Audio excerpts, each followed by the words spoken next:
ଗତକାଲି ସନ୍ଧ୍ୟାବେଳେ ଗୋଟେ ଖବର ଆସିଥିଲା, ବିଶେଷ ସୂତ୍ରରୁ ଆମ ପାଖକୁ ଖବର ଆସିଥିଲା ବୌଦ୍ଧ ସାଇଡ଼୍ରୁ ଗୋଟେ ହ୍ୟୁଜ୍ କ୍ୱାଣ୍ଟିଟିର କଫ୍ ସିରପ୍ ଗୋଟେ ଡିଜାୟାର ସୁଇଫ୍ଟ ଡିଜାୟାର ଗାଡ଼ି ଆସୁଛି ବୋଲିକି।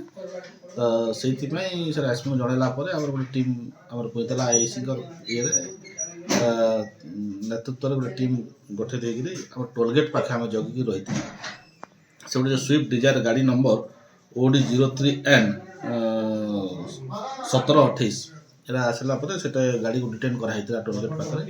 ସେଥିରେ ଚେକ୍ କଲା ଟାଇମ୍ରେ ସେଥିରେ ଆମର 455 ବୋତଲ କଫ୍ ସିରପ୍, ଗୋଟେ ଜାର୍ରେ ଥିଲା ଆଡଲ୍ଟରେଟେଡ୍ ଡ୍ରଗ୍ସ, ଯେଉଁ ଆଡଲ୍ଟ୍ରେସନ୍ କରିକି ଯେଉଁ ବିକ୍ରି କରୁଛନ୍ତି ଲୁଜ୍ ବୋତଲ ଗୁଡ଼ାକ ଥିଲା, ନାଇଟ୍ରୋଜେନ୍ 10 ଟ୍ୟାବଲେଟ୍ ଥିଲା। ସେ ଆଉ 4 ଜଣ ପିଲା ଥିଲେ, ସେମାନଙ୍କୁ ସମସ୍ତଙ୍କୁ ସେ ଡିଟେନ୍ କରାହେଲା। ତାପରେ ଡିଟେନ୍ କରିକି ତାଙ୍କୁ ଥାନାକୁ ଅଣାହେଇଛି। ସେମାନଙ୍କ ନାଁ ଗୁଡ଼ାକ ଯେ 4 ଜଣ ଥିଲେ, ସୁମନ ସ୍ୱାଇଁ ଆଉ ହିଟଲର ଏଲିଏସ୍ ବିଶ୍ୱଜିତ କୁମ୍ଭାର, ଏମାନେ ହେଉଛନ୍ତି ବରପାଲିପଡ଼ାର। ଆଶୁ ଏଲିଏସ୍ ବିଶ୍ୱଜିତ ମିଶ୍ର ଚିମିନିଭାଟି ପଡ଼ାର, ଆଉ ଗୋଟେ ହେଉଛି ଘନ ଏଲିଏସ୍ ଘନଶ୍ୟାମ ରାଉ, ଇଏ ବି ହେଉଛି ବରପାଲିପଡ଼ାର। ନଉଥିଲେ ସାର୍ ଏମାନେ ସବୁ ବଲାଙ୍ଗୀର ଟାଉନକୁ ଆଣୁଥିଲେ।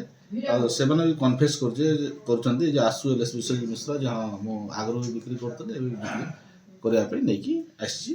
ତ ତାକୁ ଆରେଷ୍ଟ କରାହେଇଛି ଏବଂ ସେ ଯେଉଁ କଫ୍ ସିରପ୍ ଆଉ ଅନ୍ୟଗୁଡ଼ା ଯାହା ଥିଲା 455 ଇଏର ଆଉ ଗାଡ଼ି ସୁଇଫ୍ଟ ଡିଜାୟାର ଗାଡ଼ି ସେଟା ସିଜ୍ ହେଇଛି।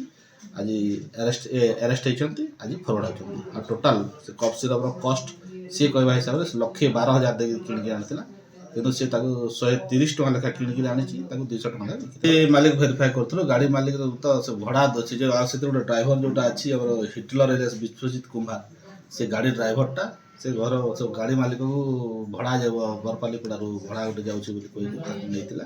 ତ ସେଠି ତାଙ୍କର କିଛି ଆସୁନି, ସେ ତାଙ୍କର କିଛି ଏଥିରେ ଇନଭଲଭମେଣ୍ଟ କିଛି ଜଣାପଡ଼ୁନି।